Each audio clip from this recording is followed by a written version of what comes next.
So మీరు ఇంతకుముందు చేసిన క్యారెక్టర్స్ కూడా ఎక్కువ మేడ్ క్యారెక్టర్స్ ఎక్కువ చేస్తున్నారు. సో బ్రాండ్ అంబాసిడర్ అని చెప్పారు కదా. అంటే ఏంటి ఈ క్యారెక్టర్స్కి ఫిక్స్ అయిపోయారా లేకపోతే రాసేవాళ్ళు ఫిక్స్ అయిపోయారు. వాళ్ళు మారిస్తే ఇది మారుతుంది అలా ఏం లేదు. ఈ మధ్యకాలంలో చాలా సినిమాలు అన్నీ వేరే వేరే క్యారెక్టర్స్ కూడా చేశాను.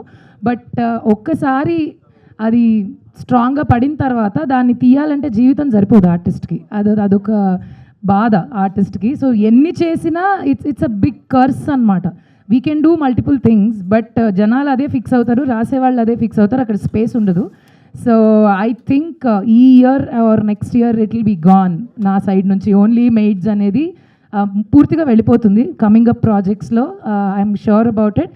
నేనేం ఫిక్స్ అవ్వలేదు. నేను ఒక పాత్రలాగే తీసుకుంటాను బట్ దానికి న్యాయం చేస్తాను. But I don't mind even if it is a maid or anything. I don't mind until and unless హ్యాపీగా ఉంది, జనాలు ఎంజాయ్ చేస్తున్నారు అంటే ఇట్స్ ఓకే. యా.